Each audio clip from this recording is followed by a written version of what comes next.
Hello everyone. So today we are starting with physics class 9th ICSE topic, that is motion in one dimension. So what is a motion? Movement of wave or movement of wave or moving is called motion. मतलब चलना और चलने की कोशिश करना is called wave motion. Okay. अब इसमें motion में क्या इन्होंने क्या दे रखा है, इसमें मोशन इन वन डायमेंशन मतलब एक ही डायमेंशन, मतलब एक ही स्ट्रेट पाथ में, मीन्स वन डायमेंशन। ये नहीं कि इस जिगजैग वे में चलना है तो ये अलग अलग डायमेंशन हो जाएंगे, दो और दो से ज़्यादा डायमेंशन इन वन डायमेंशन, मतलब एक ही डायमेंशन में, this way in one dimension. Okay. So इसमें अब क्या क्या आता है, स्केलर, तो पहले इसमें आता है scalar and vector quantities. So all physical quantities are divided into two groups. तो जो सारी फिज़िकल क्वांटिटीज़ है हमारी वो दो ग्रुप्स में डिवाइडेड है, स्केलर और vector. So the quantities like mass, length, time, area, volume, speed have only the magnitude and no direction. Such quantities are called scalar quantities. So scalar quantities वो quantities होती हैं जिसमें magnitude तो होता है but direction नहीं होती। For example mass, length, time, area, volume, speed. और वेक्टर क्वांटिटीज़ वो क्वांटिटीज़ होती हैं जिसमें डायरेक्शन के साथ, मैग्नीट्यूड के साथ साथ डायरेक्शन भी होती है। For example and vector quantities are denoted by or represented by arrows. So for example, that is acceleration, force, velocity, ये सब वेक्टर क्वांटिटीज़ के एग्जांपल है। Now rest, what is rest and what is motion. अब motion और rest क्या है, we see many object around us, some objects are in rest while some objects can move. The ground, the, the building, the trees, etc. are stationary objects. So ये सब stationary objects हैं and do not change their position with respect to surrounding. तो rest क्या चीज़ है, जो rest वो है जो अपने आप को चेंज, अपनी पोजीशन को चेंज नहीं करता in respect to surroundings. For example the tree, the ground, the building, तो ये सब चेंज नहीं करते तो ये रेस्ट में है। ऑन द अदर हैंड, अब मोशन क्या है, animal, birds can move themselves from one position to another.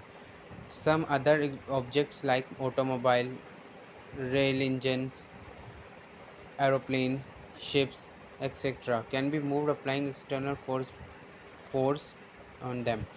जो चीज़ पोजीशन को चेंज कर सकती है with respect to surrounding is called motion. Okay. So अब देखते हैं इसमें इनकी डेफिनेशन क्या दे रखी है। Thus when an object does not change its position with respect to immediate surrounding, it is called in the state of in the position of rest। जो मैंने आपको कहा है कि जब कोई चीज़ इस with respect to surrounding change नहीं करती अपनी पोजीशन को, उसे हम रेस्ट बोलते हैं, और जो करती है उसे हम मोशन बोलते हैं। Any object is a particle if the size of the object is negligible in comparison to the distance moved by it. In this chapter we will limit ourselves to motion of a particle only along a straight line। तो हम इसमें सिर्फ straight line के ही particles को देखेंगे। Okay. The motion of a car on straight road, the motion of a train, straight rails of the vertical rise or falls on a stone is example of motion. This type of motion is also known as rectilinear motion. Since on paper this motion can be represented parallel to x-axis and y-axis, also known as motion in one dimension। तो अब मैं आपको जो diagrams दिखाने वाला हूँ तो इसका ये एग्जांपल है motion in one dimension. Okay. So see this examples diagrams. ये उन्होंने यहाँ पर दिया हुआ है वाई एक्सिस एंड यहाँ पर दी हुई है एक्स एक्सिस। तो horizontal motion, a car on a straight road means on a straight road. ये स्ट्रेट रोड मीन्स ये ऐसे भी हो सकती है स्ट्रेट रोड, ये ऐसे भी हो सकती है स्ट्रेट रोड, ये ऐसी भी हो सकती है स्ट्रेट रोड। ओके, मीन्स इसका मतलब ये है कहने का कि स्ट्रेट रोड ही होनी चाहिए। It can be like this also, straight road. Okay, now vertical motion tree free fall of stone. तो ये वर्टिकल मोशन है, फ्री फॉर्म स्टॉल, ये एक्स एक्सेस है, ये वाई एक्सेस डिनोट कर रहा है। Now example of two dimensional motion, ये टू डायमेंशनल मोशन के एग्जाम्पल्स हैं जो हमारे कोर्स में नहीं है, but we will do this. Okay, ये रेक्टेंगुलर के थे, मीन्स वन डायमेंशंस। तो ये टू डायमेंशंस के एग्जांपल हैं। You can see circular motion है, प्रोजेक्टिव मोशन है। तो ये सर्कल में दो बार मूवमेंट हो रही है, एक यहाँ पे एक यहाँ पे मोशन हो रहा है, एक यहाँ पे हो रहा है पहले मोशन, फिर ये रेस्ट में आया, फिर ये मोशन में आया। So this type. Now we starting with next topic, that is distance. What is a distance? The distance is defined as the total length of path moved by the particle in a given interval of time. Distance वो चीज़ है जो total length covered करती है path की in given interval of time. Time given, जो जितना time given है उसमें हमें, ठीक है। So it is a scalar quantity, ये scalar quantity है। SI unit of distance is meter. जो डिस्टेंस की SI यूनिट है वो मीटर है। The other units are kilometre and centimetres. जो उसकी बाकी की यूनिट्स है वो किलोमीटर है और सेंटीमीटर्स है। तो 1000 metre equals to 1 kilometre and 1 metre equals to 100 centimetre. Please note down this. Now displacement. What is displacement? The displacement is defined as the shortest distance between the initial and final position of the motion. So means now what is, अभी आप ये समझ लीजिए what is initial and final position. See, एक हमारे ये एक graph है। Okay,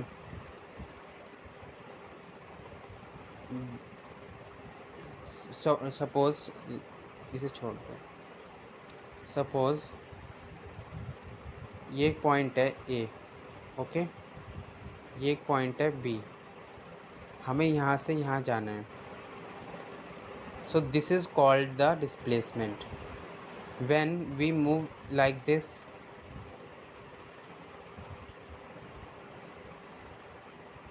this is called the distance. Displacement is the shortest part between initial and final position of the motion. ये initial पोजीशन है, ये फाइनल पोजीशन है, हम फाइनल जगह पे पहुंच चुके हैं। ये फाइनल पोजीशन है, ये इनिशियल पोजीशन है। So this is the shortest distance between the initial and final position, उसे हम डिस्प्लेसमेंट बोलते हैं। Okay, see this example. ए, ये पहले यहाँ पर 40 किलोमीटर इतना चला, फिर 30 किलोमीटर, सीधे ऐसे करके इन्होंने ये बताया आपको यहाँ पे, ठीक है। Displacement A C is less than displacement A B C. तो ए सी वाला जो डिस्प्लेसमेंट है वो ए बी सी के कंपैरिजन में कम है। It is a vector quantity and represented by an arrow. The length of the arrow represent the magnitude of displacement while the tip of the arrow represent the direction of displacement. SI unit of displacement is meter. Let us consider the following examples to understand the difference between the distance and the displacement. If we walking on our school field, if first you move from A to B distance for 40 kilometre, तो हमने A से B में 40 kilometre का distance move किया along with north, and then you move from B to C with north की तरफ, और फिर हमने मूव करा B to C. So another 30 kilometre along west, और 30 किलोमीटर हमने वॉक किया अलॉन्ग वेस्ट की तरफ को। Clearly the distance, total distance move bye you from position A to C is 70. So distance what we covered by from A to C is 70 meters. However, U net displacement is the shortest distance from A to point C is given by vector AC. और जो shortest distance है हमारा यहाँ से यहाँ जाने में, वो कितना पड़ा हमें 50। ओके, 30 माइनस, ओके 50 पड़ा। You can calculate displacement vector AC by following methods. Considered a scale one, हम इस तरह से कंसिडर कर सकते हैं डिस्प्लेसमेंट को। ओके, तो considered a scale of 10 metre equals to 1 centimetre to represent a vector A B, an arrow of length 4 centimeter along north to represent vector BC. Draw the another arrow of length centimeter 3 west from tip of the first arrow. Complete the ABC with third arrow such that it tries touch the initial point A and tip touch the final point C. The arrow represent your displacement. Measure length of an arrow is AC. It is an 5 centimeter. Measure the angle BAC from protector. It is 37 degree. Hence your net displacement 50 meter, not 37 degree west. सो इन्होंने ये कुछ समझा, ये example समझाया हमें इस तरह को, इस चीज़ को करके इन्होंने हमें वर्ड्स में एग्जांपल समझाया है कि इस तरह से ये आपकी डिस्प्लेसमेंट और डिस्टेंस का बीच का डिफरेंस है। Okay, so coming to next part of our topic, that is what is the distance between displacement and distance. Displacement and distance, so displacement distance क्या है? It is the total length of the path move by the particle in a given time. So distance क्या है? Total length है, total length है path की जो हमने given time में पार्टिकल ने मूव की है। And what is displacement? It is the shortest length between initial and final position of the particle moved in a given time. इसमें क्या है? ये फाइनल पोजिशन, शॉर्टेस्ट डिस्टेंस है इनिशियल और फाइनल पोजीशन का जो गिवन टाइम में particle ने मूव किया है। Okay, it depends upon on the path move by the particle. It does not depend on the path move by the particle. So जो distance है वो पार्टिकल पे पार्टिकल्स को डिपेंड करता है मूव करने के लिए पाथ पे, एंड ये पाथ पे मूव करने के लिए डिपेंड नहीं करता। It can be more or equal to the magnitude of displacement. It can be less or equal to the magnitude of distance. It always positive. It can be always positive, negative and zero. So distance very main point. So distance जो है हमारी हमेशा positive होती है, और जो displacement है वो हमारी पॉजिटिव भी हो सकती है, नेगेटिव भी हो सकती है और ज़ीरो भी हो सकती है। Now distance is a scalar quantity because it has magnitude but it has not has direction, and it is a vector quantity because it had direction plus magnitude. SI unit for distance is meter, and SI unit of displacement is also meter. So starting with our next topic, that is speed. What is the speed? Speed का formula क्या होता है? Distance upon time. So the distance moved by the particle in unit time is called speed. जितना distance covered किया है particle ने given unit time में उसे हम स्पीड बोलेंगे। Speed equals to distance upon time. It is a scalar quantity. It SI unit of distance is metre and time is second, so therefore the speed is metre upon second or meter per second. Similarly, the CGS unit of speed is centimeter second per second. If you can run a 100-meter race in 12 seconds, your speed will be 100 meter upon 12 seconds, that is 8.33 meter per second square per second. A particle can move either with uniform speed or non-uniform speed. अब uniform speed और non uniform speeds क्या हैं? when a particle maintains the constant speed throughout the motion is called uniform speed. जब कोई particle maintain करके रखता है अपनी कांस्टेंट स्पीड को, मतलब चेंज ना करे वो अपनी स्पीड, तो हम उसे यूनिफॉर्म स्पीड बोलते हैं। यूनिफॉर्म वर्ड से आपको समझ में आ रहा होगा। For example, while running a short race like 50 meter or 100 meter, your speed is uniform speed. जब हम एक छोटी रेस को भागते हैं 50 मीटर की या 100 मीटर की, तो हमारी स्पीड कांस्टेंट रहती है, मतलब कम या ज़्यादा नहीं होती। ओके, यू तो now with non uniform speed, when the speed particles change different parts of the motion is called uniform motion. जब जब स्पीड के पार्टिकल्स चेंज करते हैं अपने डिफरेंट पार्ट्स ऑफ मोशन को, तो हम उसे यूनिफॉर्म स्पीड बोलते हैं. अ train moves between two railway station. जब जो ट्रेन है वो हमेशा दो रेलवे स्टेशन पे ही मूव्स करती है. It start from rest, gain speed, maintains the speed और फॉर पैसेजेस ऑफ टाइम. तो पहले वो रेस्ट में होती है, फिर वो स्पीड गेन करती है और फिर वो स्पीड से पैसेज ऑफ टाइम को वो कर then loses speed and then finally come to rest. और फिर जब दोबारा फिर वो स्पीड लूज़ कर देती है और फिर दोबारा वो रेस्ट पे आ जाती है. The speed of a train non uniform motion speed. तो ये क्या है, ये नॉन यूनिफॉर्म स्पीड है.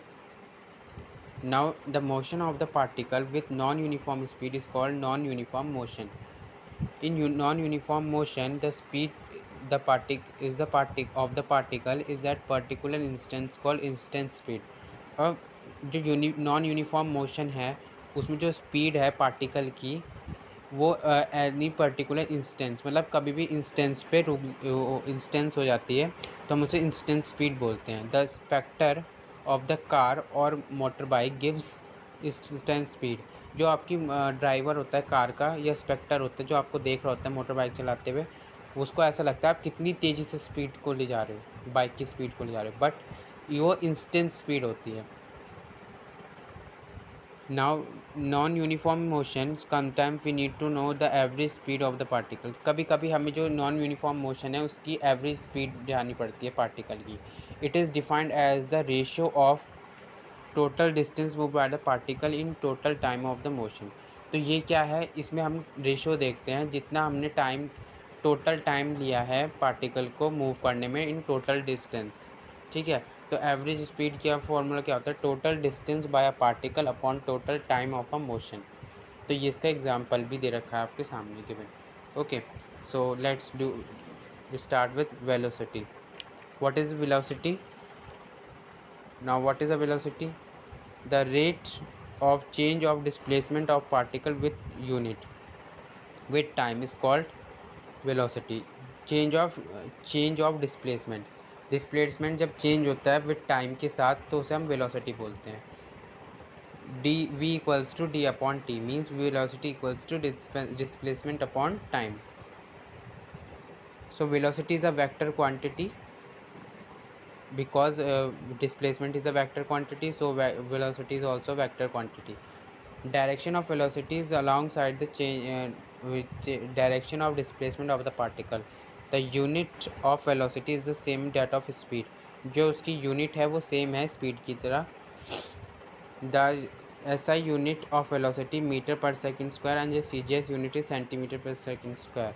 When the particle maintains a constant speed in particular direction, तो उसे हम यूनिफॉर्म वेलोसिटी बोलते हैं. जब कोई पार्टिकल मेंटेन करके रखता है सेम स्पीड पर्टिकुलर डायरेक्शन में, एक ही डायरेक्शन में सेम स्पीड से जा रहा है, तो उसे हम यूनिफॉर्म वेलोसिटी बोलते हैं. A car moving with constant speed on a straight road is example of uniform velocity.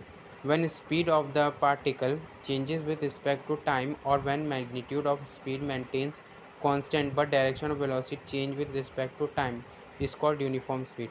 Now see, इन्होंने नॉन यूनिफॉर्म के बारे में क्या बोला है. जब इन्होंने कहा है जब पार्टिकल मूव करता है विद रिस्पेक्ट टू टाइम और मैग्नीट्यूड्स के रिस्पेक्ट में या फिर टाइम के रिस्पेक्ट में, और स्पीड रिमेन्स कांस्टेंट रहती है उस टाइम पे speed, but direction of velocity changes.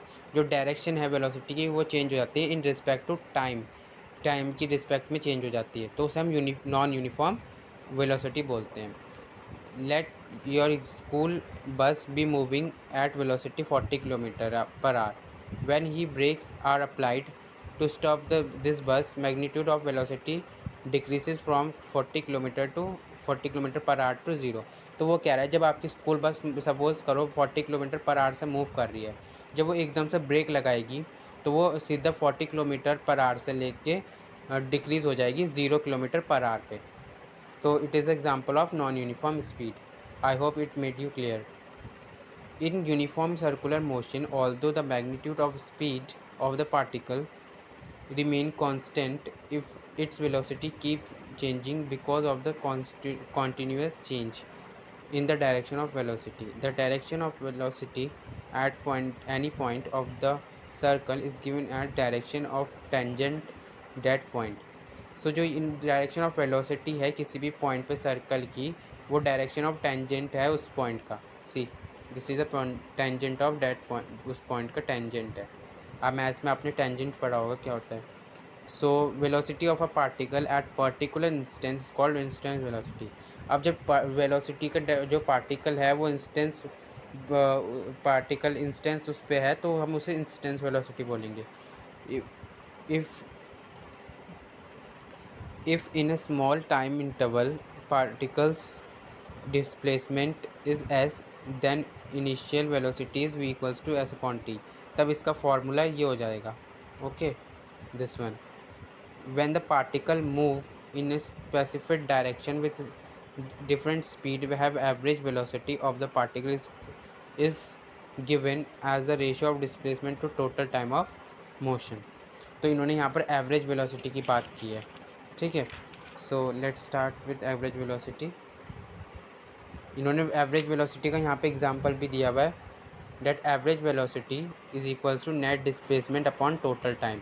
और इन्होंने यहाँ पर एग्जांपल्स दिए हुए हैं दो एवरेज वेलोसिटी के. So what is the difference between velocity and speed? It is the time, it is the distance travelled by the object in unit time. तो ये क्या है, डिस्टेंस ट्रेवल करा हुआ है in the by the object की मदद से यूनिट टाइम में. It is the speed of the object in a particular direction. इसकी स्पीड ऑब्जेक्ट स्पीड वो कर रहा है डायरेक्शन की, सॉरी स्पीड वेलोसिटी की. It is a scalar quantity, it is a vector quantity. For a moving object speed is always positive. जब speed moving object के लिए हमेशा पॉजिटिव होती है. Speed for a moving object it can B positive, negative और zero. तो velocity कभी भी नेगेटिव, पॉजिटिव और ज़ीरो हो सकती है मूविंग ऑब्जेक्ट के लिए. It does not indicate direction of motion. जो स्पीड है हमारी कभी भी डायरेक्शन ऑफ मोशन को इंडिकेट नहीं करती है. जो हमारी वेलोसिटी है वो हमेशा इंडिकेट करती है डायरेक्शन ऑफ मोशन को. So S I unit of speed is M upon S and S I unit of velocity is M S per metre second. So now new topic, that is acceleration. The rate of change of velocity of body with time is called acceleration. Rate of change of velocity with time. जो हमारा rate of change of velocity है time के साथ, उसे हम acceleration बोलते हैं. So acceleration का फॉर्मूला है acceleration equals to change in velocity upon change in time. Normally in the different types of motion we see around us, the example of non-uniform motion.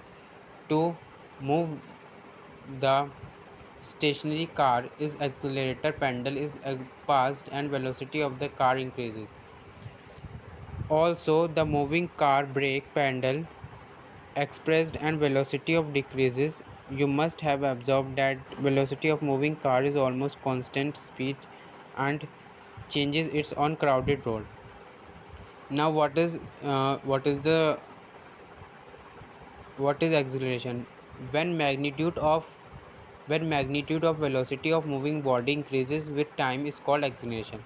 जो magnitude है velocity का with moving body with time के साथ respect में, तो उसे हम acceleration बोलते हैं. When magnitude of velocity of the body decreases with time it is called retardation. और जैसे ही वेलोसिटी कम हो जाएगी विथ रिस्पेक्ट टू वेलोसिटी कम हो जाएगी बॉडी की विथ रिस्पेक्ट टू टाइम, इसे हम रिटार्डेशन बोलेंगे. So thus retardation is also known as negative acceleration. Retardation को हम नेगेटिव एक्सेलरेशन भी बोलते हैं. Later we will study in circular motion has particular acceleration even in uniform motion. The velocity of the particle begins with time t equals to 0 of a particle moving is called initial velocity and is denoted by u. The velocity at the end after time t motion is unique to final velocity denoted by f. तो इन्होंने कहा है इसमें जो u जो है ये final initial velocity होती है, जो v है ये फाइनल वेलोसिटी होती है हमारी, कब होती है? जब आप एंड ऑफ टाइम, जब उसका मोशन का एंड हो जाता है, ठीक है। Change clearly the average velocity of particle is 1/2 u plus v. जो एवरेज वेलोसिटी का फॉर्मूला क्या होता है? Half u plus v. From the definition given above, acceleration of the particle is a equals to v minus u upon t. तो ये acceleration का formula होता है।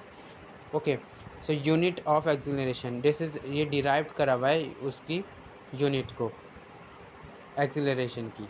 तो since acceleration equals to change in time, change in velocity upon time lapse, so ये इसको change कर दिया ना। एक्सेलरेशन चेंज इन टाइम फिर से दोबारा चेंज कर दिया उसकी फर्स्ट उसका यूनिट बनाने में। ना acceleration due to gravity, so ये एक्सेलरेशन ड्यू टू ग्रेविटी का डायग्राम गिवन है आपकी बुक में इधर। We know that earth attracts every body towards its centre and apply a pull force on the body known as gravitation force. तो हम सबको पता है अर्थ अपनी तरफ हर चीज़ को खींचता है, एक्वायर करता है।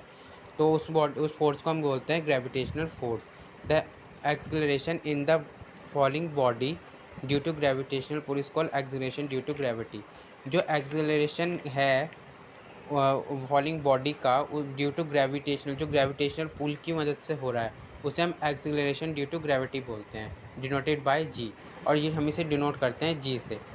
Okay, so we now we are doing you must.